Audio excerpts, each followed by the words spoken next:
Where you at, man? Hang on. I need you to turn your camera. Hang on. I'll get there. That shit ain't gonna cut it. Oh my God. Hang on.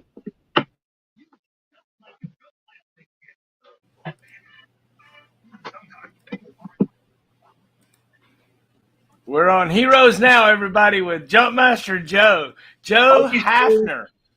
Joe Hafner, Jumpmaster extraordinaire, safety board member, Black Hat Ranger. He and I were Jumpmaster of the Year competitors 30 years ago. 30 years ago, he and I were like head to head in friggin' like competition, like trying to be the best, right? Look at him. There he is. There he is. He's wiggling Hang on. stuff around. He's getting his stuff together. I'm sitting here drinking whiskey. What are you drinking, Joe? Bud Light. Bud Light, man. So turn your camera the other way, like flip it, like move it the other way. Like if you're holding it vertical, then turn it horizontal. Yeah, but it's not switching. It's supposed to switch. All right, no problem. All right. So set it up somewhere. Get it stable so that it's attached and you're not holding it. And let's talk. I was telling you, I'm trying to get this stuff straight. Okay, cool. Go for it, dude. Go for it. I'm trying, but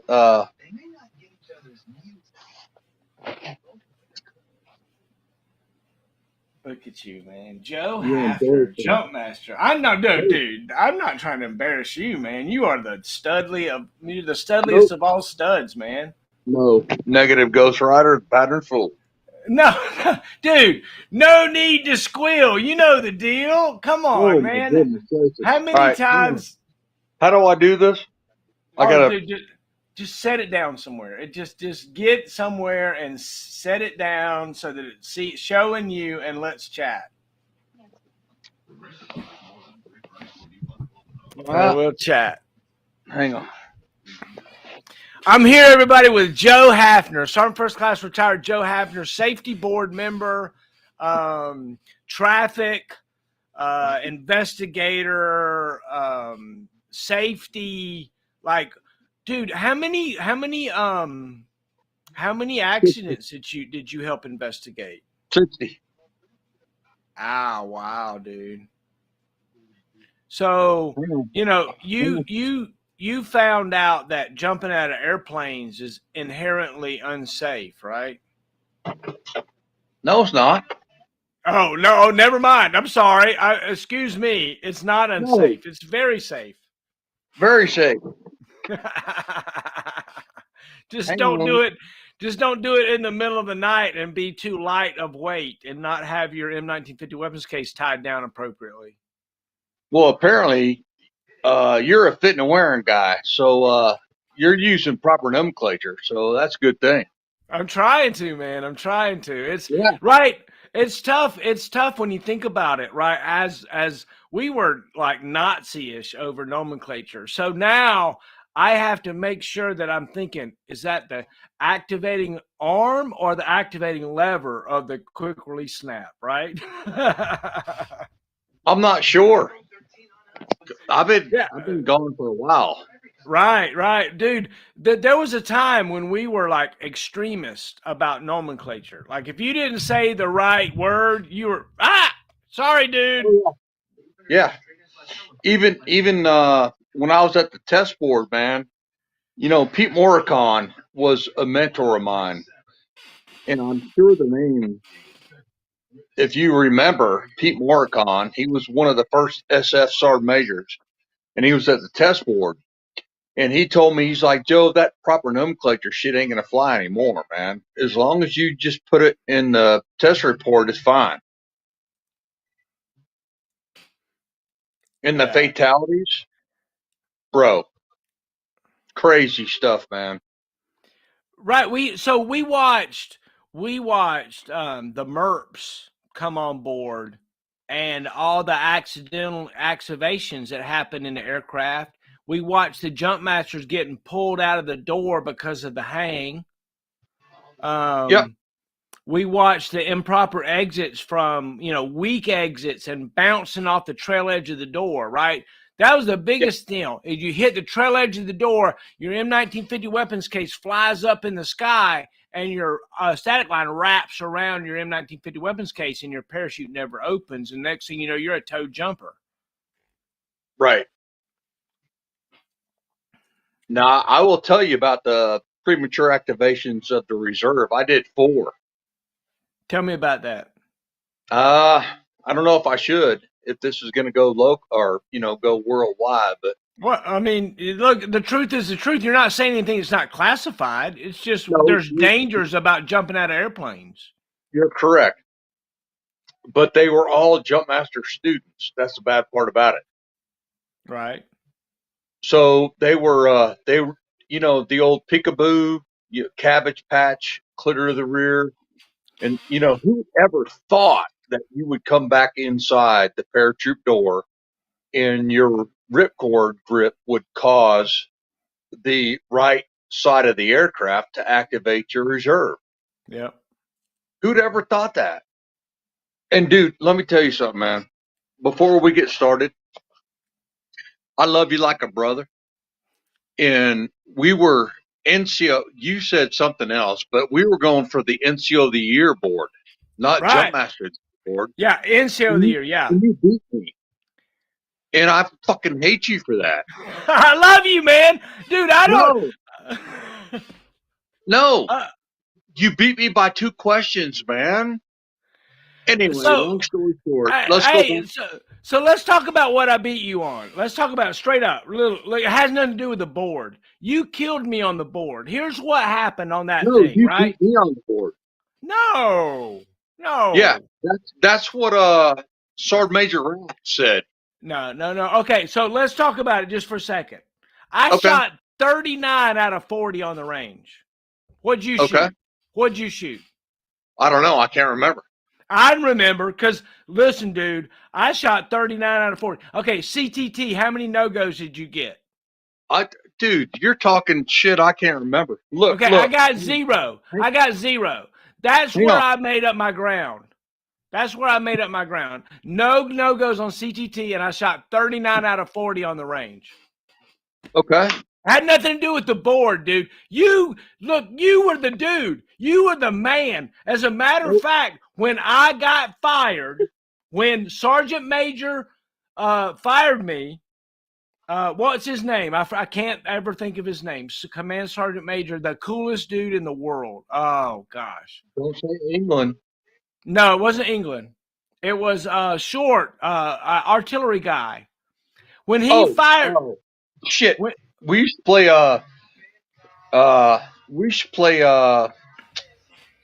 racquetball together. You're talking about, God dang it, I can't remember his name either. When he fired me, he told me, I knew I should have done what they told me to do and picked the best guy, not the one that had the most points.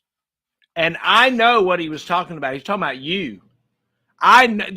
Look, all right. When we went through that competition, I don't know where you were and all that. Okay. But I was the air defense guy. I had like 0 chance of winning. Yeah. Zero chance of winning. But my platoon sergeant told me, he said, what is it that you're going to do that's going to win? Like, since you won the Bastra Brigade, whatever. And I said, here's what I think. If I'm going to win, I'd have to do. Because we got this, like, study guide. Like, we got all the point breakdown. And I said, he's the future branch command sergeant major for the air defense branch at that time. But at the time, he was just my platoon sergeant. And I said, if I'm going to win, I got to shoot well. I got to get 100% on land nav, and I got to get 100% on CTT. And so he called the second of the 325 guys who were doing EIB training at the time and said, can my guy come train with you and shoot with you? I'll give him his own bullets. And he gave me an ammo can of bullets that I drove my own car out to the range with an ammo can of bullets. And I went to their EIB site and trained with them for 3 weeks. So like 4 times I shot my rifle on the range. 4 times. I zeroed and shot 4 times. And then I did every CTT station that was listed on our test site over and over and over again at the EIB site. And then I showed up for the Jumpmaster, the NCO of the Year competition. Of course, I maxed the PT test. If you don't max the PT test, don't even show up, right? Yeah. Yeah. Right. And so that's how the board, I missed one question on the board that I know of. They asked me what's the difference between the 2 protractors. I missed that too. I didn't know what they were talking about. I didn't have a clue. I was like, I don't know. I said, the only protractor I know about, Sergeant Major, is the one that we utilize to measure our angles on for the map. I said, but if there's a particular like this kind or that kind, I said, Sergeant Major, I really just don't know. And that was my answer to that question. What'd you miss? No, the same thing. The protractors. Right. That's the only thing I missed. Exactly. You remember Sergeant Major Rath? Yeah, I love that guy. Right. You know what's funny about it? Is he came to the test board as a civilian. And he was our supply sergeant. Dude. Are you hearing me? Yeah, dude. 30 years ago, we were Jumpmaster of the Year competitors, or NCO of the Year competitors, right? Isn't that cool as shit, dude? Oh, it's awesome. Hey, but look, dude, so we got Chris Gates right here on. He's a first sergeant. He was a black hat. His dad was Ray Gates, who was a black hat with us way back in the day, right? Don't even go there with me. I have been there. I have been to his stone at the ABNS OTD. Him and I are friends, and now that he's accelerating his career, it's awesome, man. And dude, I'm so proud of you, man. What? I'm so dude, you're a fucking stud, dude. You're a stud, man. I love you, dude. Oh no. Let me tell you something, okay? The first time I went for my black hat tryout, okay, I had no idea that what I was getting into. But God dang it, what was his name? He retired as a full bird colonel from the Corps of Engineers. Blonde haired guy. Baker. Huh? Baker. Stephen Baker. Yeah, he's on my Facebook, man. This guy is awesome. But I had no idea that he was an engineer. So I rolled up in there, and my 15-minute period of instruction was on a time fuse. And of course, Bob Heath was there as first sergeant. So he asked me a couple questions, and after that, it was done. So I went through the 30 days, man. And after that, shit, when I got my hat, I felt like I was unstoppable, man. And then I became the committee chief after Call Magaha. And Dan Bennett, my hat is off to that guy, man. Dan and I still stay in contact as far as Facebook. But no, man, the committee changed my life. It changed the way I live today. I mean, everything I do is dress right dress. In the fatality investigations that I did, I don't know if you remember this, but in 1996, the first static line fatality that we did, they sent me as a rookie. And I was involved in the CIA investigation for Fort Rucker. And I was logged in with John Mahon, who is still, he's CW5 retired. He's got over 1,000 static line jumps, man. He's still jumping today. Wow. But this dude, man, After the first fatality investigation, I was hooked like a prostitute on payday, man. I mean, this guy went through the canopy, and he found out what static line, or not static line, I'm sorry, but what suspension lines were routed around his boot. And from that point forward, I was hooked, man.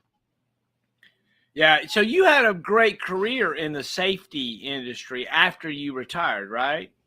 Yeah, but it started in 1996, man. Yeah, yeah, I yeah. mean, I briefed General Buck Hernan, or what's it? Anyway, long story short, man, is the director of the safety came to the outbrief, and she was like, "When are you going to retire?" And this is back in 1996, man. I'm like, I'm not going to retire, man. And then, of course, after that, I went to the test board, and then the trade center got hit. And check this out. Check this out right here. Can you see that? What? Okay, that's a J. Somebody JMPI somebody.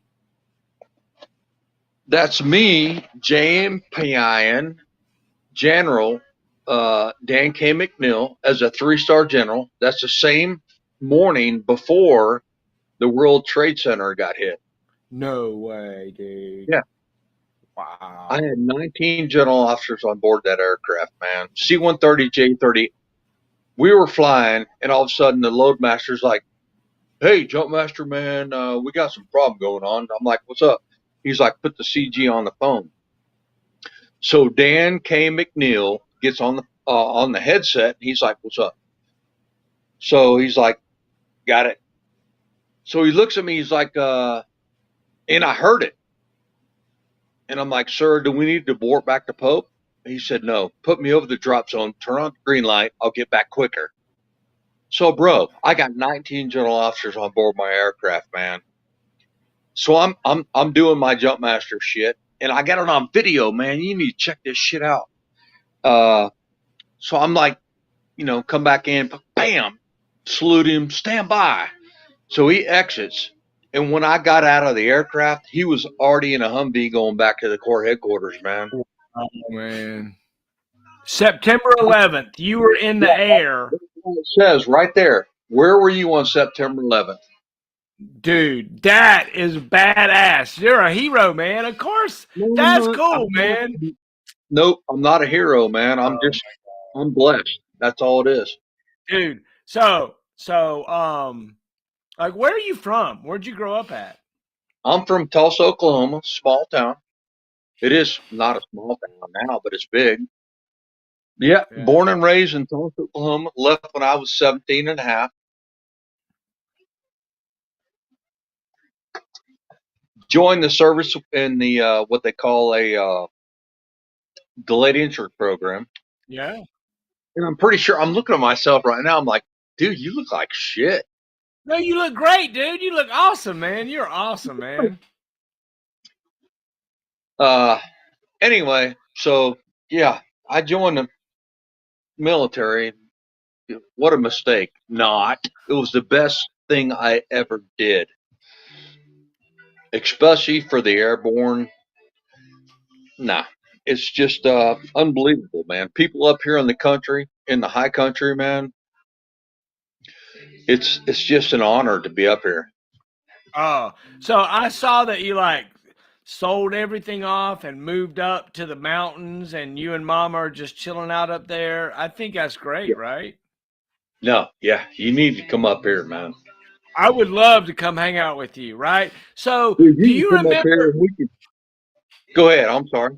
Do you remember when we were on the NCO of the Year competition and we Yep. had one of the Soldier of the Year competitors get lost on night land nav? Do you remember that? Yeah. Like all night, we're out there like flashlights looking for Yeah. this person in the middle of the night, and they had gone down like 5 miles down the road and curled up on the front porch of the ranger station when they finally found her in the morning. But in the meantime, we're out there, Ingram, Yeah. Ingram. Ranger Station 1. Yeah. You know what? The guy that I went through the competition with you as Trooper of the Month, Giovanni. Giannotti. He he retired as a CSM. Yeah, dude, I would love to talk to Giannotti. Dude, Giannotti is a stud. Dude, Yeah. top notch, the best, right? He's in the same level as you are, man. Top notch, like top friggin' notch, man. Yeah, I would love to talk to Giannotti. Okay, so let's talk about 20 December 1989. All right, yeah, let's talk about that. Woo, right? Yeah, You were like the so I was in Jumpmaster school when that happened. Chalk 1. No, you weren't in Jumpmaster school when Yeah, that happened, were you? I was a student in Jumpmaster school when that went down. Yes. Okay, check this shit out, man. I just graduated December. I just graduated Jumpmaster school. So we get to the PHA, man, and they're like the primary Jumpmaster for Chalk 1. He was an older gentleman, and he's like, hey man, I don't know pre-jump, man.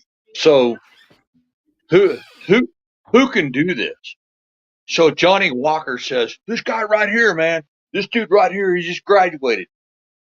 Bro, the first pre-jump I gave was for a combat operation. No, dude, you're the man. Of course No, you're the I'm man. serious. No, you are the man. Of course you're the man, No, dude. this is I'm serious, bro. I believe you. And we got done doing that, and we got over to the pack shed, and it was freezing, Right? sleeting rain in December, right? So we get on the aircraft, man. C-141 Bravo Starlet. There's 20 offset trail to the right. Anyway, we get in flight, and this jumpmaster, I'm helping everybody rig and everything, and he comes back and rigs me up, man. He's like, okay, bam, bam, turn around. Okay, you're good. I'm like, hold the fuck up, man. You didn't check on my shit. He's like, dude, you're not gonna need it today. No waistband, no reserve. We popped in at 465 feet above ground level. Green tracers hitting the aircraft. Chalk 1 coming in, man. And we veered off to the right. People were falling out the parachute door. Or not General Vines back then, but Lieutenant Colonel Vines landed in the uh, low tide area. And dude, we were there for 13 days and we kicked that ass. And What? then right after that, imagine this, Will, I just got married.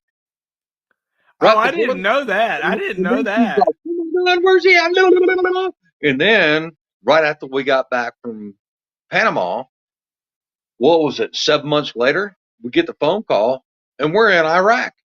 Yeah. And I was a brigade S3 Air. I was the first one to outload the entire brigade by myself. We had Ray Gates, Dan Bennett, uh, Jeff Brewer, Glenn Stover. We had all the great S3 Airs there helping me outload, and there was no flow. It's not like, okay, you got three C-17s. Back then, there was no C-17s, but they're like, okay, here comes the C-141. So we're like, and we put this freaking load plan together, and we got all these things on DRF or on the ready line. And dude, we smoked 7 days. We outloaded the entire brigade. Look, look.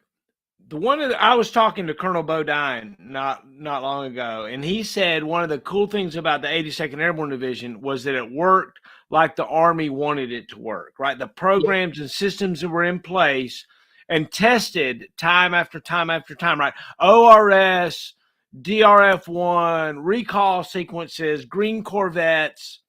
I mean, it is just absolutely amazing the systems that we had in place and the things that were going, right? You know what the bad thing about it is, though, man? They couldn't do that right now. There's no way. They couldn't do it in 24 hours. They couldn't do it in 48 hours. Look, I think they can. I think they got it down, dude. I got folks that I'm talking to that are currently in division right now. Don't mess around. Don't don't fuck around and find out, baby. Well, they might have gotten a little bit better, considering I've been out for. I spent 20 years and spent 16 for DOD, but dude, when I saw them before, it no. In the T11, don't get me talking. I'll Oh, go to right. jail. Okay. All I'll right. go to So jail. we don't want you to go to jail. We don't want to go to No, jail. But look, is the T11 more dangerous than the T10? yeah, It's got to be safer. no, No. danger. Okay. Look. Okay. So there's nobody in the world more equipped to talk about this than you, though. So tell me about it. Okay, the T11 is a reduced rate of descent parachute. Okay, so from 18 to 24 it goes to 14 to 16. But the bad part about it is you can't steer it.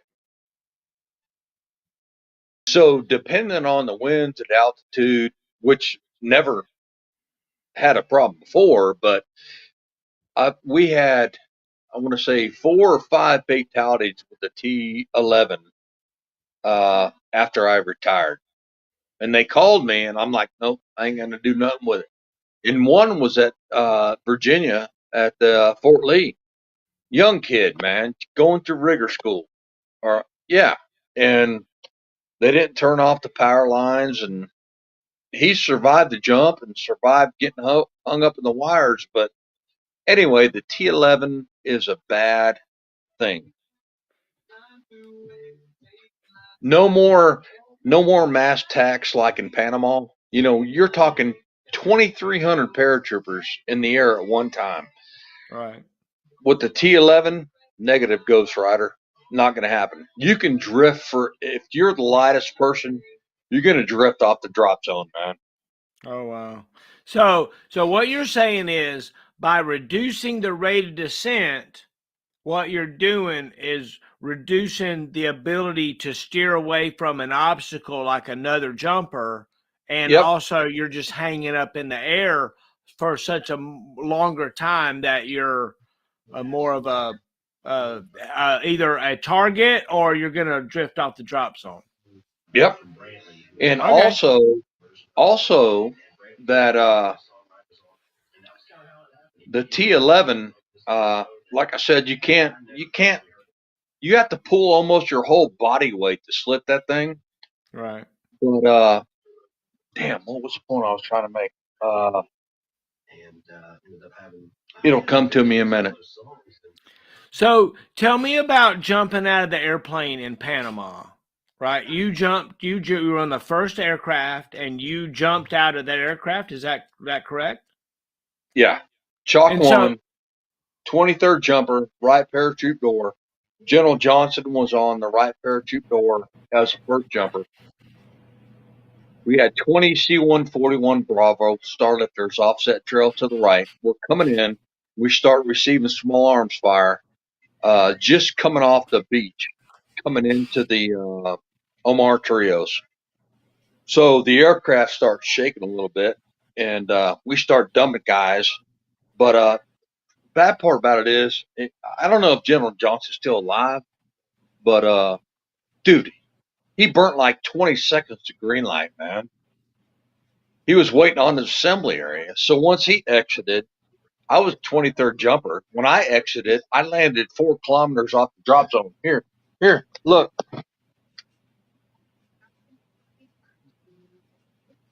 that's so cool, man.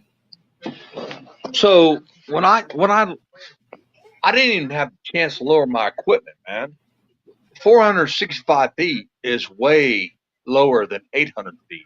Right. Oh, that's what I was going to tell you about the T11. They had to raise the jump altitude to a minimum of 1,100 feet. Oh, really? Yeah, it's got a 6 second delay. It's packed in a sleeve. It's like a condom. So when it comes out real slow, and then bam.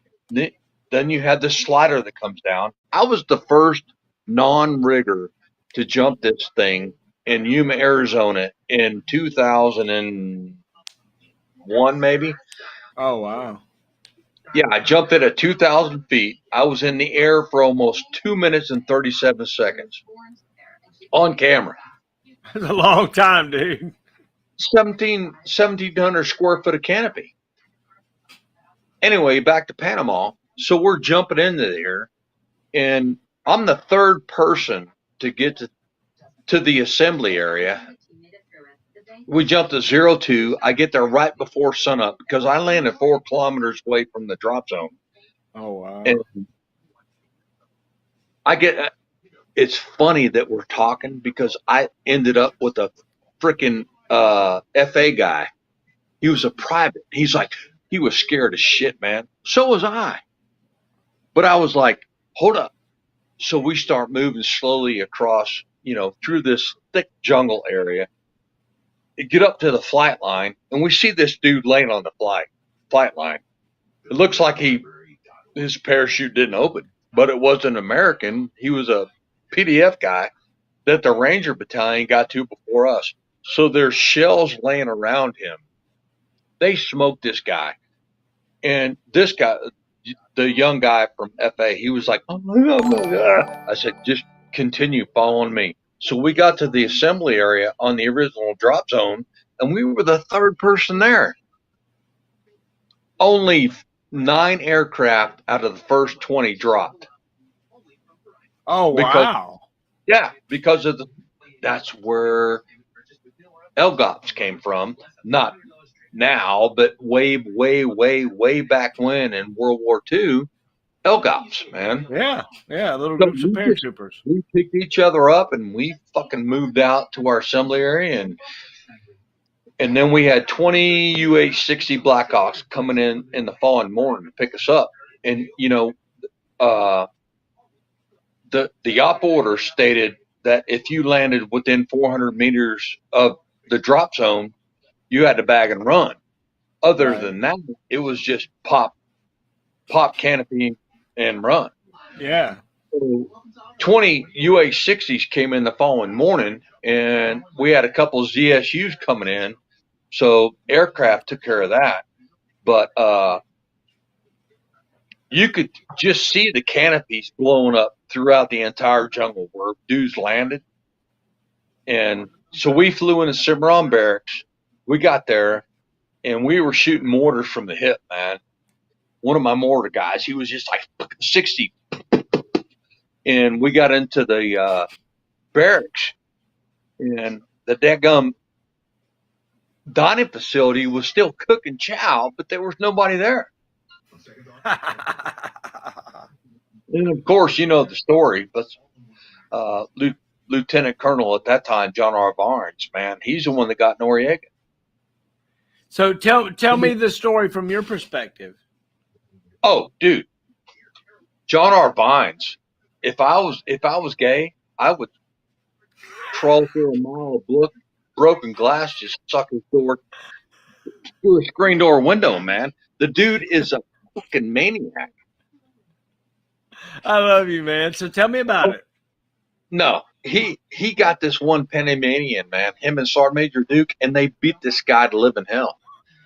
And then next thing you know, man, he's like, hey, man, we're going out.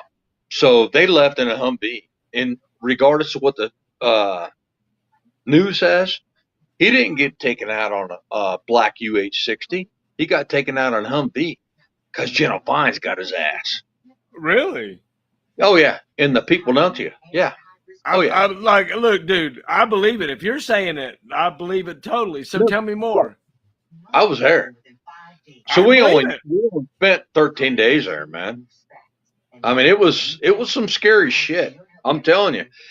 You know, my heart goes out to these guys. Look, hang on. Let me turn around. Oh, shit. My knees are failing. Hang on. Check this shit out. Dude, I can't even imagine what you're about to show me. Oh, my God. Look at that, dude. That's World War II stuff. Yeah. That's the general's driver. So, dude, all right. Hang on. Look.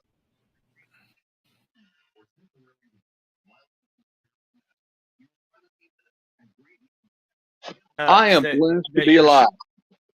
That's all I'm saying.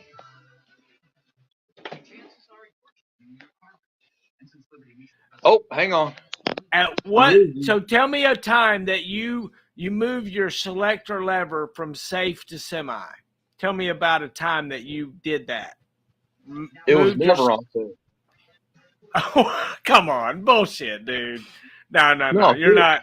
No. Come on. No. So you were off semi. You were off of safe the entire time that you were in Panama. You were on semi. Yeah. So, in Iraq too. Okay, tell me more. Here's my safe. You know who that is? You know who that is? What? You remember Black Hawk Down? Yeah. I remember that. You remember who? Yeah, but that's not it. Yeah, I remember who, but that's not the truth, right? Even Delta will tell you no, they utilize the safety feature on their weapon. No. Black Hawk Down. Watch it. Who? I have. The Ranger Regiment commander says, "Why is that weapon on fire? You're in the dining facility." He's like, "This is my safety." Okay. Yeah, you know what? Okay. Look on my Facebook. Hoot is my friend. I love it, man. Dude, you are the real deal, man. You are the real deal. Yeah. Oh yeah. Look at the pictures behind you. So show me some cool stuff. Show me some cool stuff. Well, I can't because the cord's attached, but you remember the original test platoon back in 1942? Yeah. Geronimo okay. and the whole deal. Yeah. That's cool, man. That is cool. I'm telling you, man, you're a friggin' studly stud. Let's talk about Just Cause, manifest for Just Cause. Right. Oh, no way, dude. That is so cool. That is like, dude, the manifest, that is badass, man. Damn. Joe, you knew that? Hold on. Who is that? No, who is that? Who is that? Petraeus. Wow, dude. Yeah, wow. That's when he did a hook turn with the Golden Knights and burn in, broke his pelvis. So that was his first jump back. And the guy you saw to the left was Roger Pickett, who was one of the original Delta members. And if you look at this picture here, this one up here. Who is that? That's us at the test board. So you're looking at Pete Morricon, original Sergeant Major of Special Forces Group. Pete, well, I'm sorry. But dude, and I'm just blessed, man. So we're hanging out with Joseph Hafner, Jumpmaster Joe. He puts right here drinking a Bud Light. I'm drinking Wild Turkey, and it's a Friday night, and we're just having fun on Heroes Now. And that's it. Look, so 30. I was telling my mom and dad today. 30 years ago, we were standing in this little line, you and I. And they said, okay, if I call your name out, then you step forward and you're the NCO of the year. And I was like, look, I didn't think I had a chance of winning nothing. I'm the air defense guy. I'm coming from the Baster Brigade. I'm not even a senior rated jump master. I was just there. And they called my friggin' name out, dude. I had to step forward. And next thing you know, I was like anointed. And let me tell you something, Joe. That changed my life. Straight up. To this day, it changed my life. Look at the flag I got behind me. Yep. It changed my life. And you, my man, were one of the guys that I've always looked up to, have always measured myself against, have always said that you know the deal, no need to squeal, get your shit together. That's what you said time and time again. You know the deal, no need to squeal, snot bubbles pop. You can Yeah. walk to the gate, but if you don't meet the standard, so talk to me about the jump master standard. Tell me about becoming a jump master. Can you I can't. explain that to me? No, I can't. No, you No can't. one, no one will ever understand. You know, I don't even think I have enough beer for this. But I got whiskey, baby.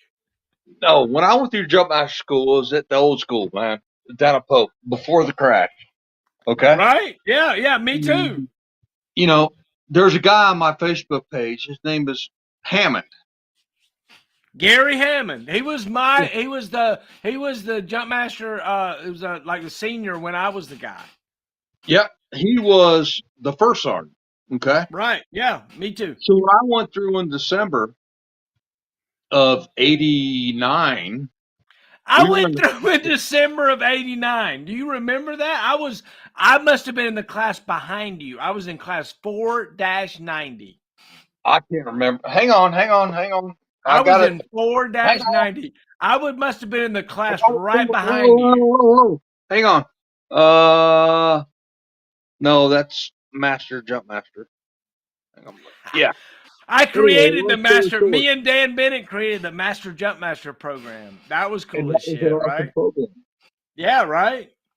Yeah, but I went through as a corporal, and we were in the pack shed, and we were JMPIing, going through whatever, and came outside. And I put a big old dip of Copenhagen, man, and I think his name was Master Sergeant at that time, Hammond. He came around and said, "Come here, Jump Master." I'm like, "Yes, Master Sergeant." He's like, "Are you dipping Copenhagen? What's in your mouth?" I said, "Copenhagen." He said, "Who gave you permission to do that?" I said, "Well, we're on a break." And I want to say his name was Burmaster or something like that. Young, steely-eyed, barrel-chested, flat-stomach fucking warrior, man. He was a black hat instructor. He's like, he told me I could dip. He's like, "Well, you're lucky because I was going to kick your ass out of this school." I'm okay, cool.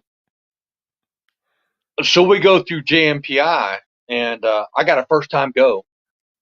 Wave the hand, and I punched a hole in the wall, man. Because I didn't know they do this kind of stuff. But he was like, "All right, Jump Master, your time is 4 minutes and 57 seconds, and you got all the all the minor divisions, but you missed this one right here."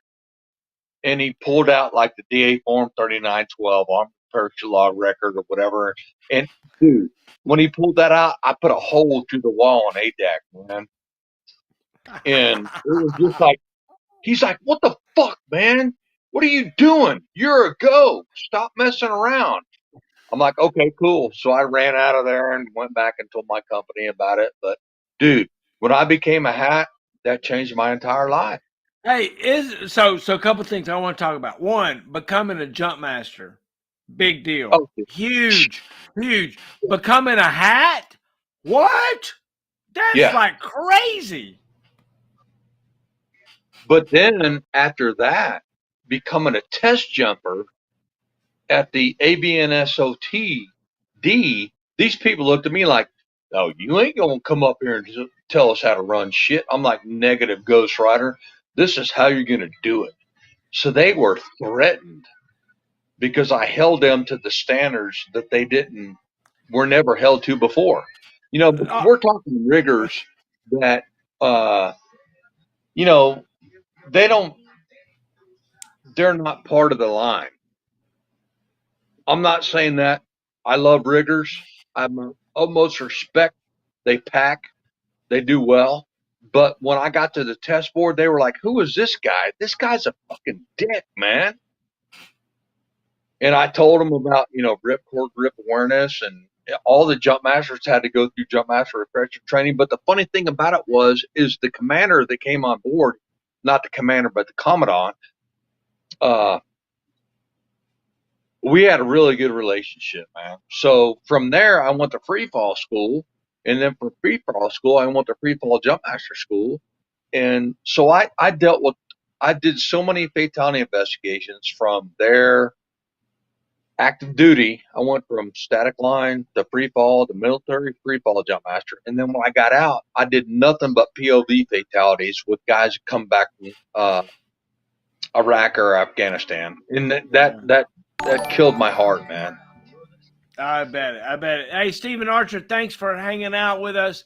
Everybody that's hanging out with us right now, I'm here with Jump Master Joe Hafner. Like he and I, 30 years ago, we were we were NCO of the Year competitors for the 82nd Airborne Division. We're marching around in the middle of the night looking for our points with our compasses and stuff. We missed the same questions together, right? About a protractor. They were How like many asking. protractors were in the military? I was like, what? I don't know. I have no idea. Of all the questions of craziness you could ask me, that's the one I missed. And turned out that's what you missed too. It's really hilarious. But I'll tell you the deal. Command Sergeant Major Rogers, who was my platoon sergeant, Stephen Rogers, what he did, dude, look at your wall, man. You are a fucking stud, man. Look at those pictures. Look at the pictures that Joe Hafner is sharing with us right now in his little man shed, man, up in the mountains of North Carolina, man. What's that? I love you, man. And so Hafner and I we're like we're competitors. Like one of the things that's interesting about the Army is that we are all on the same side, but don't think that we don't like rank each other and try to like one up or kind of think about how things are. Don't beat me, man. Don't beat me on something because I'm a competitive son of a bitch, right? Right? Yeah, I hated you from the get-go, man. Dude, I loved you though. I always loved you. I never hated you. Ever hated you. I thought you were the coolest dude. No, when you beat me, I was like, in my future, I'm going to kill you. Oh my gosh. So it's an interesting thing, right? If I don't never know. So I lost one time at one thing. Like straight up. Like I lost in my like Army career one time at one thing. But I didn't lose at any other thing that I really tried for ever. What was it? So when I was a PFC, hey Canelti, dude, I love you, man. I love you, dude. That's personal security. Yeah, I know what you're talking about.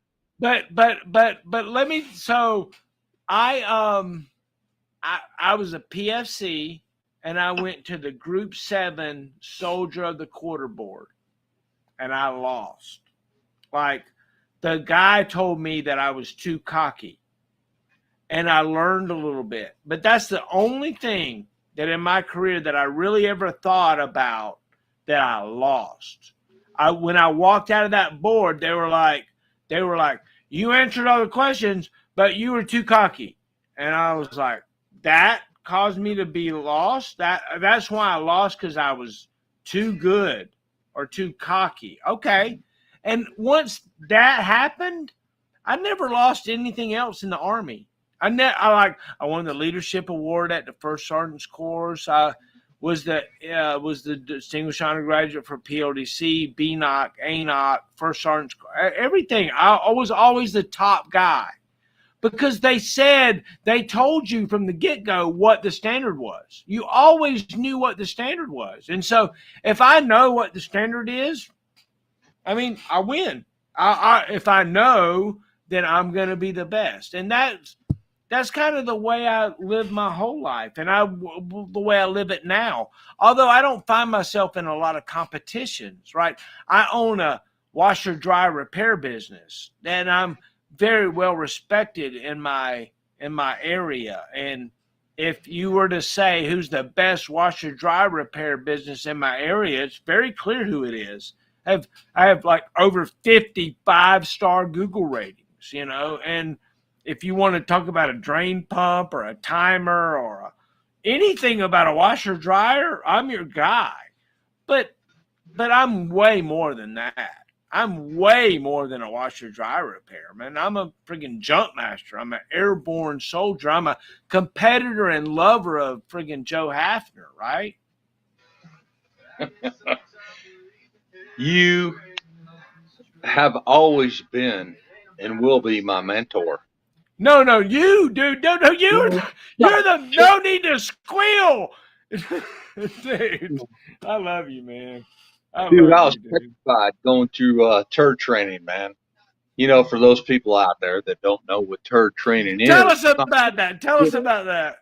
it's not taking a shit. It's No. training undergoing rigorous development.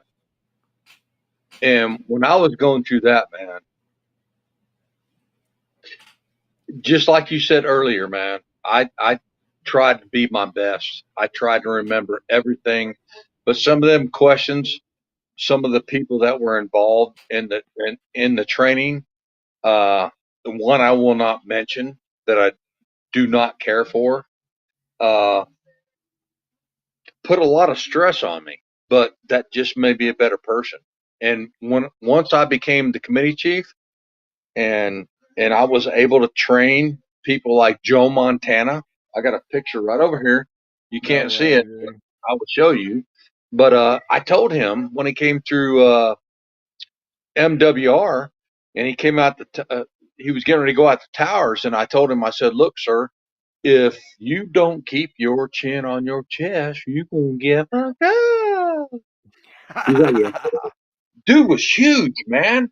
So I got done JPIing him, and I'm the only man that I know that smoked Joe Montana's ass. I was like, pow, give him that seal of approval, man. He got up in the tower.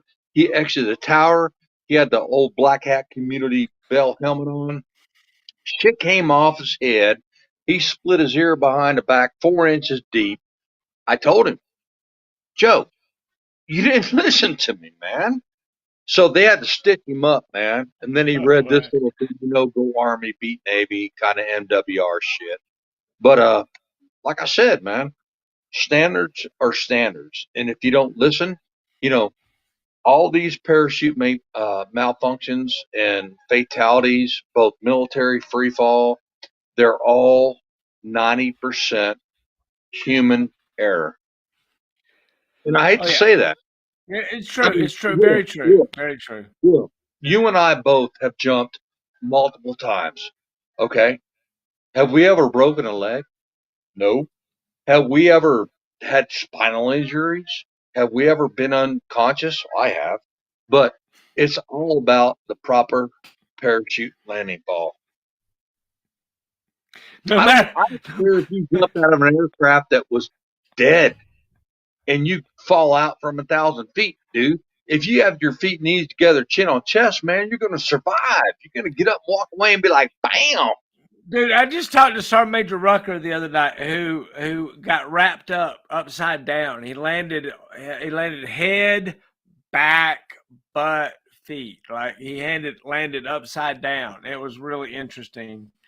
Dude, look, we have looked at enough tape of people exiting aircraft Oh, yeah. to know that straight up, if your M1950 weapons case and your Alice pack is not tied down properly, and you are light in weight, Mm-hmm. and you have any bit of twist about you, maybe because you hit the trail edge of the door, or you didn't go straight out like you're supposed to do, it doesn't take much to where next thing you know, you're towed. You are straight up towed. Um, or you're spinning like crazy and upside down while your parachute opens, right? Yeah. If you go to the test page, ABNSOTD, you'll see during the C-17 testing, because he had center lining stuff going on. But they had probably 30 jumpers coming out of one of the parachute doors, and one dude, it looked like somebody wrapped him up in a blanket and just like popped him, bam. When he got on the drop zone and filled out his critique sheet, he was like, "That was the best jump I ever had." Right? Isn't that wild how people they don't have any clue what really happens? No, their eyes are closed tighter than a fish's asshole. So when they come out, it's just like, okay, 1,000, 2,000, 3,000, 40, shit, bam. Hey, look, the observation that you just made right there is critical to a lot of stuff, right?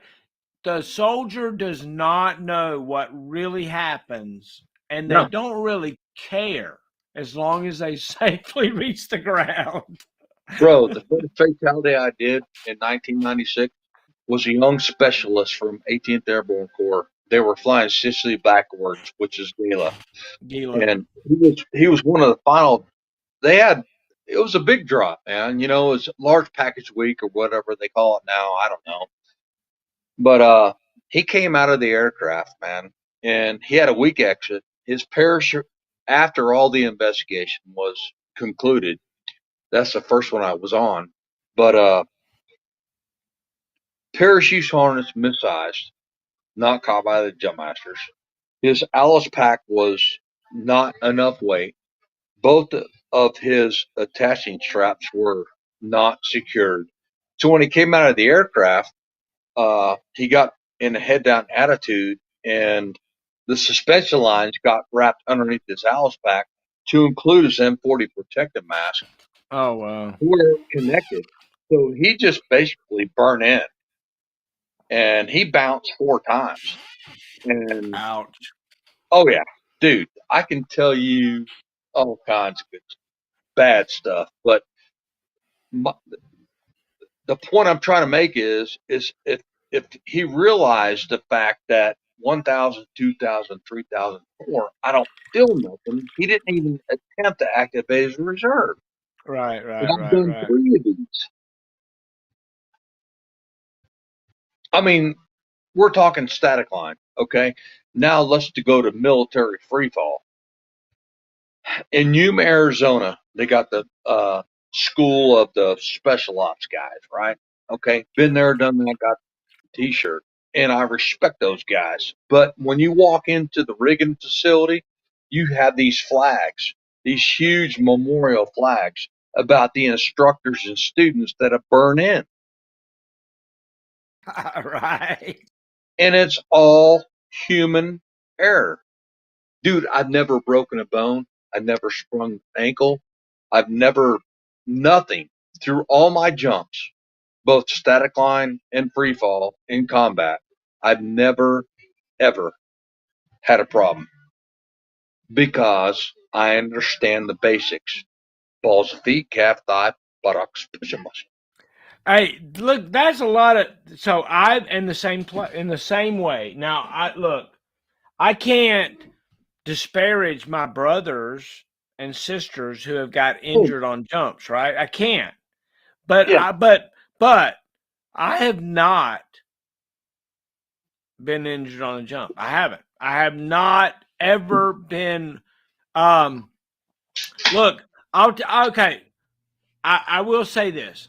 I did a backwards PLF on the flight landing strip, and I messed up my back to the point where the next night I went to the hospital and said that I had some kind of a something, and that persists to this day, and that is a jump injury. There's no doubt about that. It's like I did a backwards PLF and I hit my head and my back was messed up, and it's messed up to this day. But I don't know that I broke my leg or couldn't walk off the drop zone, couldn't perform my mission after the jump. Like lots of other people could. Lots of other people have broken their legs and things, and I can't disparage that, right? I can't disparage that. No, but you know why? I don't know. Will, Maybe. What? Will, Tell me you know why. why? Tell me why. Because they failed. No, I'm serious. Okay. Oh no, I that done. I get it. I get it. But Nope. so I'm the not. my very first so when I was in jump This- school, The jump story number you just told one. me about? No, All the right. story you just told me about. You failed to keep your chin on your chest. Okay. That's All why you right. got knocked the fuck out. All right. Fair enough. No, no, no. I There did you that go. before too.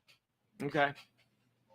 But I'm telling you, I've done this so many years that people that get injured, it's human error.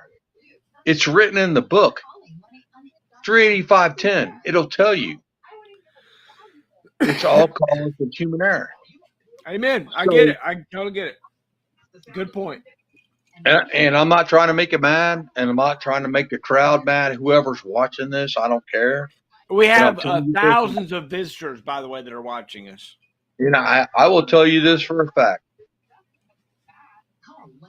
From the T10 to the T11, we've had more T11 fatalities than we had with the T10 in the last 20 years. Really? Yeah. Wow. Yep.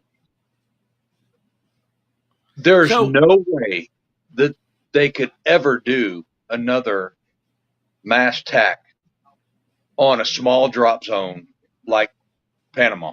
There's no way. really, They can't outload themselves in 24 hours, let alone 18. why do you say that? It has nothing to do with a parachute. No, it's got everything to do with the logistics and the Air Force. Dude, how many EDREs did we do? Right? How They don't many? call, Right? they don't call them Eaters anymore, man. They don't have those anymore. They Oh don't have wow. hello, hey, red Corvette. Everybody's got to do what they got to do, man. When you Yeah. get there, it's like, okay, we're going to the PHA. We're gonna draw live shit, man. It's all locked. It's a, it's like a pile of neck bones, man. We're gonna jump in. Next thing you know, it's like shut down. They don't do Oh that no my more. gosh. Yeah, They don't do yeah. it no more. So tell me about tell me about your view of our readiness back in the day compared to our readiness now, maybe.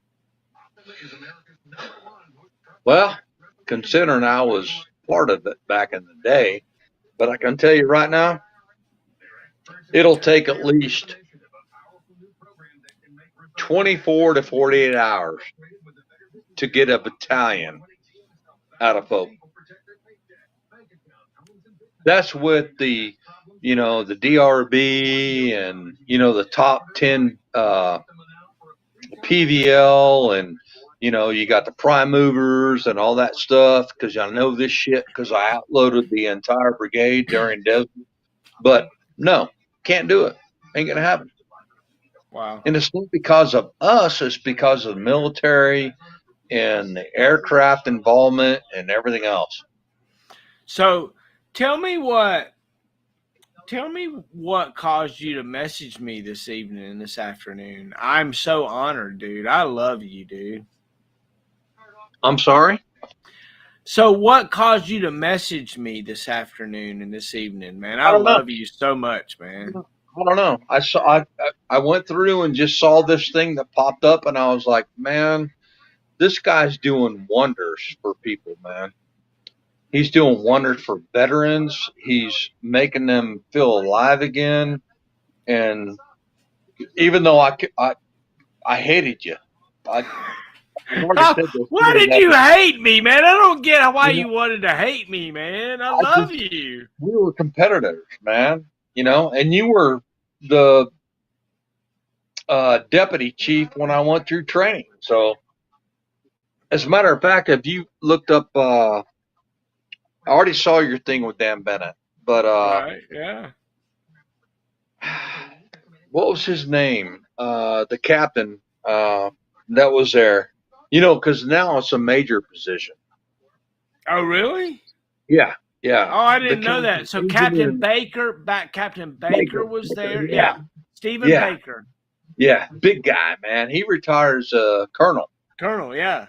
Yeah, but no, man. The entire going through the committee and the tour training and all that stuff, man. It really changed my life, man. It really did. So Miss And you're Elizabeth, one is of the that your ones. wife's name, Miss Elizabeth? No, I can't say that. What is it? Is that your wife's name? I can't say that, What do you mean you because she can't might be say that? watching or some chick might be wanting, I don't know. But Oh no, but that's who you used to say that, right? All the time. Miss Elizabeth's got to keep me yep, straight. Is that right? no, it's not Miss Elizabeth, it's Queen Elizabeth. I can't remember that. I can't believe that I remember that from so way Yeah. back when, right? Imagine that. 33 years, man. Anyway, what I was getting ready to say is when I first started my black hat training was the day that Kreitzer opened up his smoking round at Tau Stadium. Wasn't he used to be in your platoon or something? He was in my platoon, Right, and I Kreutzer. just left. Yeah. So tell me about that. Tell me about Kreutzer. Tell me about they stole his remote control and that set him off. Well, there's a long story before that. He had been to the Sinai and spent 6 months there, and he had talked about coming back and doing stuff like that. Nobody, whatever. And so when I got back from Leonard Wood as a sapper instructor, I came in to my old company and I was like, oh shit, I'm back in Alpha Company 4325, man. It's all like file neck bones. But I met this kid and I'm like, dude, okay, I got you.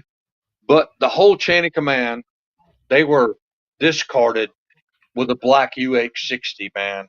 They just came in and they were gone Wow. after the incident. But I can fully understand. I'm missing my shit, but I can fully understand that this kid was effed up, man.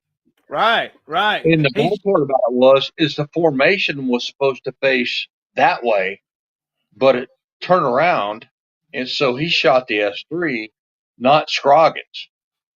Eyebrow 6. Scroggins. Remember him? Oh yeah, I remember all about this. Crazy to think about, right? And Yeah. so Jeff Finlayson with Black Hearts, right? Yeah. Like you were the platoon sergeant at one time for Kreutzer. Jeff Finlayson was a platoon sergeant for Green, who lost his mind in Black Hearts and was the same kind of guy. I'm telling you, dude. I'm telling you, if me and you and Finlayson were to get together and talk and chat and talk about these marginalized people, right? There are people on the edge of our society that we can do one of two things with. We can include them, put our arms around them, hug them, love them. But the minute that we ostracize them, the minute that we steal their remote controls, do things to push them aside, marginalize them, dude, they will friggin' take your ass out like Kreutzer did and like Green did. And it's I'm telling you, dude, there's a certain segment of our population that we have to find a way to take care of and make sure that we don't marginalize, right? Yep, you're correct. I Yeah. carry 24/7. Yeah. I got a special permit to carry on the lake because it's not considered part of the state. So when I go fishing every Saturday, I had to go to the Army Corps of Engineers just to carry my own pistol on the fucking lake. Seriously? So I think I've published the Marshals Weapons Safety and Sponsorship Program. I don't want to talk about gun control. That's not what I want to talk about. I want to talk about weapon safety and sponsorship. I think that if you're going to go buy a weapon, any kind of weapon, you get some training, right? Let's make it easy for the good guys to get sponsored, and you get grandfathered in or whatever. If you got a DD 214 or you've been to whatever. But for new folks, go get some training. Go learn how to load a revolver and a pistol and shoot a weapon, and go through the training and get a card. And then if you want to buy a gun, you've got your card. Then you and a sponsor go to the gun store, and the sponsor also has a card. And this is voluntary. It's not legal. It's not some legal program got to have. No, it's just the pawn shops and the gun stores, and the people say, if you want to buy a gun, bring your uncle or a sponsor or somebody that says, hey, this guy's, not losing his mind right now, and let's sell him a gun, whatever it is. And then if you take a special class, then you can get access to AR and sniper rifles and all kinds of things. But a basic class, you can go buy something and get training to protect yourselves and your loved ones. In the meantime, I think that we need more guns than less guns. We need trained people that are like in Alabama, Vestavius Hills, just a couple days ago in Alabama, the state that I'm in, there's somebody walks into prayer meeting and starts shooting people up. Well, you know what? Somebody subdued him. Now, I don't think that person actually had a gun, but no, it didn't. But if you have a gun, then you can stop a bad person with a gun, right? Good people with guns don't lose their minds. They don't. Nope. They go about their business and everything's fine. But if some crazy person shows up in the Walmart or in your Sunday school class and starts shooting people, at least if you have a gun, you can stop the event. That's it. I think it's great. But the secondary thing is, over time we limit the access to people that agree to get the training, that agree to be a good guy. And I'm gonna tell you something. If you or I went to go buy a gun somewhere and we said, hey, would you come sponsor me and let me buy a gun? Right? We'd have 100 people that would say, yeah, of course I sponsored fucking Joe Hafner to have a gun. The people that we want to make sure doesn't get a gun, they're not going to get a sponsor, right? Right. When the marginalized somebody that's cross-dressing and he doesn't know if he's a boy or a girl, or he doesn't know whatever, and he wants to go buy an AR and 1,000 rounds, I'm going to say, you know what? Johnny, Jill, Amy, whatever your name is today, let's not go get a gun today. Let's wait till tomorrow. How about that? Yeah. Right? I'm with you, man. I'm with you. And so that's what we have to do. We have to stop thinking about gun control, and we got to think about weapon safety and sponsorship. Because the answer isn't controlling guns. The answer is stopping the bad guy with a gun from doing too much damage. Because we don't have normal citizens like me and you going out and just like, you know what? I lost my mind at the Walmart and shot up 30 people. No, that just doesn't happen. But when somebody shows up with a gun at the Walmart and we look back on it, we go, oh shit, look at that guy. We knew he was going to show up with a gun. There was precursors to that. I can tell why. And so we have to begin to mitigate those things as adults, right? You have done your time, and now you've retired to the mountains, and that's cool. That's cool. Sure. But we can't all do that, right? Yep. Somebody comes down my lane, man, it's on like a pile of neck bones. Hey, look, I'm not. Don't think that I'm going to assault up your mountain. I'm not going to assault up your mountain. No, not one bit. Come on. I remember you during hat training. Come on, Cletus.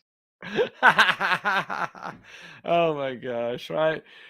So being a trainee under rigorous development, right? What's that? Yep. Tell me about that. It sucked. Who is your trainer? Uh, he was a young Sergeant E5. I can't Rawls. I Oh, I remember. know. Yeah, I Rawls. remember. I remember saying, "Sing to me, Lou Rawls." And then you had Miss Janice Garcia, Janet Garcia. Garcia. Yeah, she Yeah. took over. But yeah, the Dan Pointer manual, man, was my lifesaver. But The the bad what part about now? it was, The I'm Dan sorry, for the Dan what manual? Dan Pointer manual. Who is that? Who's Dan Pointer? Why don't you? Well, apparently you're fitting and wearing, so you know nothing about it. Oh, really? Yeah. Wow. So you're not talking about Dan Bennett. You're talking about No. Pointer. Yeah. It's a famous. Oh, I know what you're talking now. Okay, now, yeah, you're right. Okay. I'm out to lunch. I'm out to Yeah. lunch. You are the man. The Pointer Yeah. manual. Yes, yes, Uh-huh. yes. Yeah. Yes, yes, Yeah. yes. Yes, yes, yes. Go through that for all the cadmium plated steel, forged steel alloy, and tensile strength and braking strength. And the only thing I hated about going through training was, I won't mention his name, but he was on the committee when I was going through training. And then it's so funny because right after I got my hat, right after I did my first fatality investigation, we were called upon to go to Sinai, Egypt. It was me, Albert Hinton, who I have the utmost respect for, and another person. No names mentioned. So I was the senior. I just got pinned by damn it, I can't remember. He was a G3. Austin. He's now the Secretary of Defense. But he pinned me right out by the dirty hurt. So No way. when we got to Sinai, I was the senior, but I was the youngest hat. So the leadership looked at me like, okay, this guy's in charge, blah, blah, blah. And I'm like, man, I'm with Albert Hinton. He's way more experienced than I am, and blah, blah, blah. Anyway, long story short is, dude, the rotation was freaking awesome, man, for the entire time we were there. But I couldn't. That changed my entire life. Everything about being a black hat. We're talking about Dan Bennett. We're talking about John Hines. We're talking about J.J. Little. We're talking about. Dude, you're breaking it way down, way back, man. Oh Way yeah. back. We're talking about. He's Mo Fracky. That he was 3/4 88. Mo Fracky. Black guy. You're talking about Maggot. Yeah. Yeah. I don't know if he's still. So you realize that the heroes I know, that all of this stuff that we've started right now, that the fact that you and I are talking on the internet right now has to do with Robert Maggot. When I found out that Robert Maggot had a brain tumor and couldn't remember yesterday, that's when these started. In 2016, I started these interviews because of Robert Maggot. I remember that. Yeah. Yeah. Dude, he was so an awesome man. Right? Look, there's nobody in this world that went out of their way to enforce standards and to teach things like Robert Maggot did. He, in my opinion, Robert Maggot is you 20% more, right? 20% crazier. And if you can think that you're like, you can't get no crazier than Joe Hafner, right? But Maggot was. So when I was in 3rd of the 4th ADA as a soldier, Maggot would be asking Jumpmaster questions while we were waiting for while we were waiting for formation. We'd be standing out in formation, and Maggot would say things like, "How many inches is an M1950 weapons case authorized to be if blah blah blah blah blah blah blah," and he was going into crazy details about the ASOP that were just mind blowing. And he wasn't even a black hat yet. He hadn't even gone to be a black hat yet. And then he goes to be a black hat. And then after I was the NCO of the year in 92, I went to my command sergeant major and said, I want to go be like Maggot. I want to go be a black hat like Maggot was, because he was impressive to me. Right? And look, Canelti, right? Look, dude, what's your last name? I forgot your friggin' last name. You've messed up your last name, right? I will tell you, I just remembered the sergeant major's name was Acosta. Right. Sergeant Major Costa. Dude, he said, you will never represent the 82nd Airborne Division again, and I appreciate your service, but see you later. You know what's funny? You know what's really funny is when me and Bennett. You can ask Bennett this to this day. When I left the committee in 2000, we went to go see England, Command Sergeant Major England Division. Yeah. And Dan Bennett was like, "Hey, Sergeant Major, Joe's he's been through some injuries and some heat casualties, and he's not going to be able to lead from the front anymore, so he wants to go to the test board." And England looked at me and he's like, "Are you serious?" I'm like, "Roger that, Sergeant Major." I'm in a parade rest, the whole 9 yards. You know what? This guy stepped on his desk and he's like, "You son of a bitch. If you ever leave this division, you'll never see E8. I'm like, "Roger that, Sergeant Major." Wow. I left that office and I had the best 3 years of my life at the test board. Amen. And what was even funnier than that, after I got to the test board, the only people authorized to tailgate operations is Air Force or the test board. So he was doing a command sergeant major retirement jump. So he had to call me. Yeah, put your dick in between your legs, man. So when they showed up, I had every parachute harness completely open, all points of adjustment completely elongated, like they're supposed to be, on size number 4. Aviators kit bags already snapped and I love it. Oh yeah, and they showed up, and it was like a VIP treatment from hell.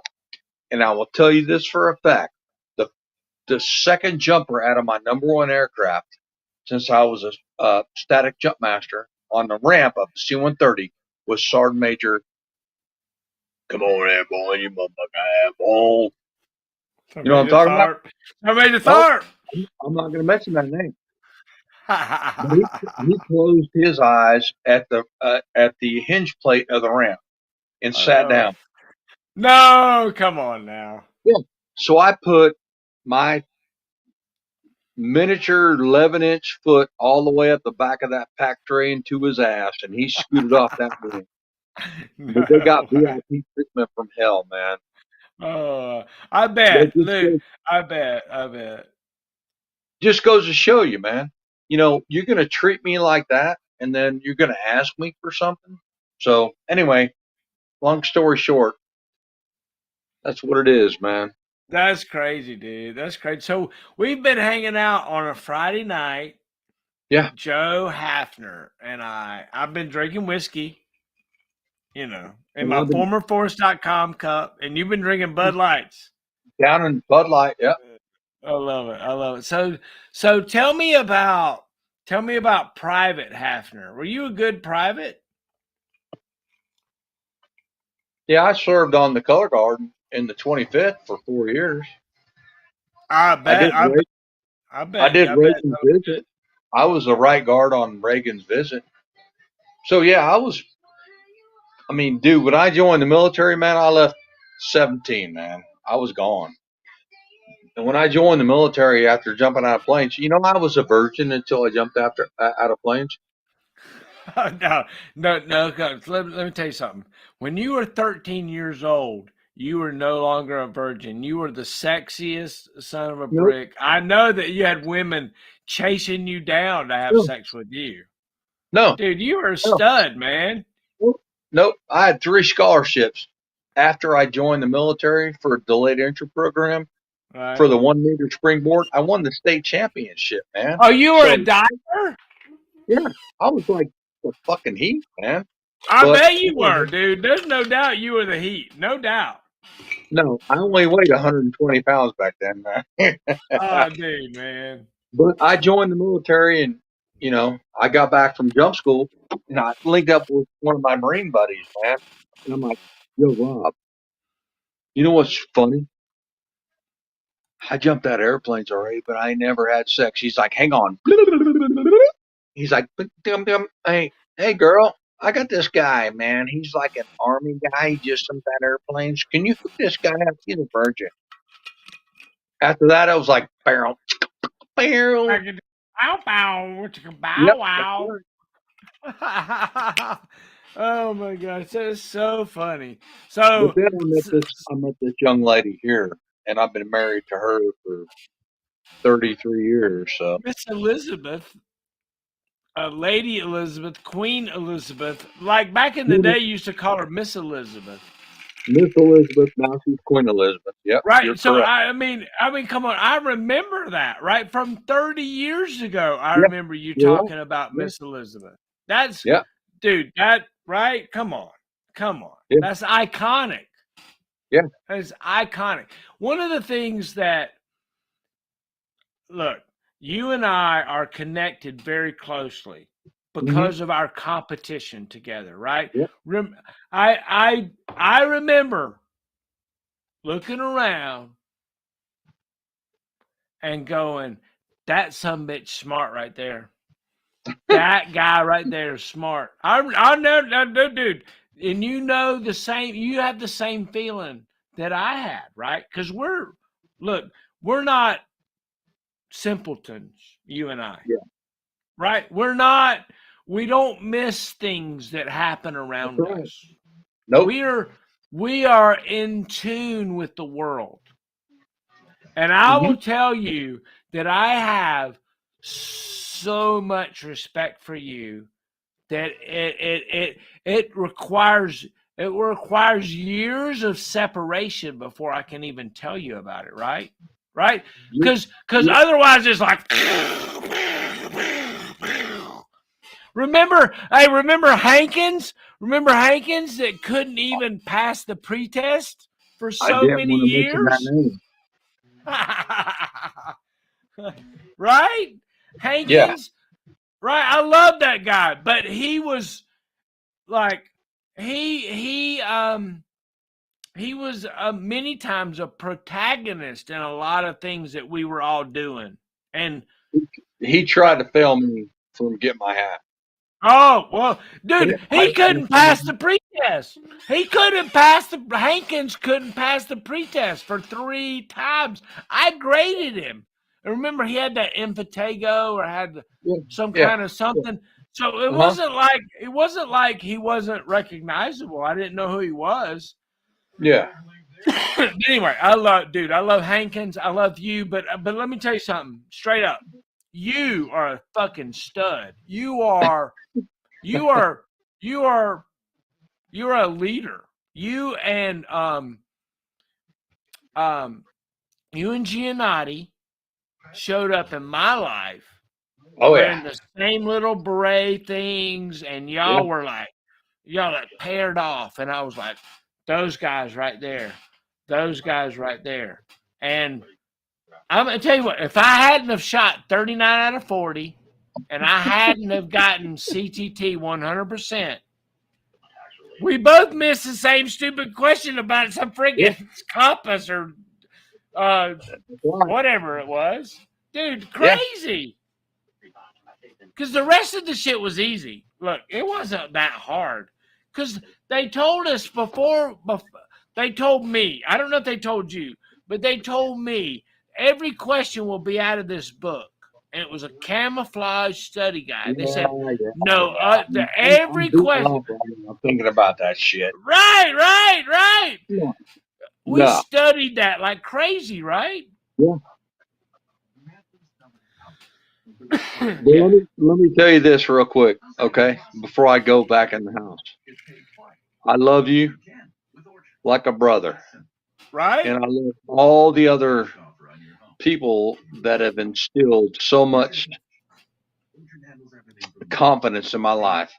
And for those out there that need a little bit of something, just don't ever go to sleep without telling the people that are near you that you love them, because you never know that it will never be the same if they're gone.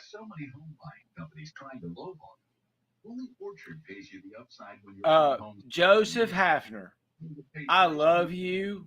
I've loved you since 1992 when you were wearing that cool ass beret with 1, 2, 3, 4 little notches. I remember looking at you thinking that that's the guy. That's the smartest son of a bitch that I have around me. No, straight up, dude. You know, Andrew Navarro, Joseph Hafner, Tom Jones. There was several other of us that were there, but you were the guy. You and Giannotti, because y'all trained together, and it was obvious. And look, anyway, dude, I love you. We're on Heroes Now, and I'm hanging out with the coolest dude in the world. He labels himself. Where's the Jumpmaster Joe? Jumpmaster Joe. He says he is. Show me some pictures you have on your wall before we close out. Show me some of the pictures. Joe and the Traveling TDY show. Show me some of the pictures and things you have on your wall out there before we close out. Hang on. Oh shit!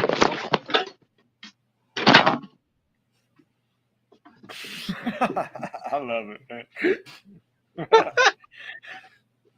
I'm starting to hiccup because I'm so damn drunk, having a good time. That's man. What happens whenever you start slapping. Hang on, real quick. This is man cave.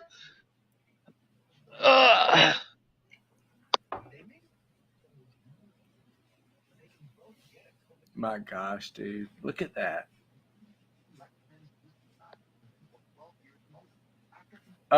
Look, you are such a friggin' great American, man. Oh, dude, look at that toolbox. You're the man. There he is. JMP Iron, the man. Ranger tab. What was Ranger school like? Were you good at Ranger school? You hear me? Yeah, I hear you. You hear me? I hear you, dude. I hear you, man. Gotta go potty. All right. I love you, man. Good night. Love you, brother.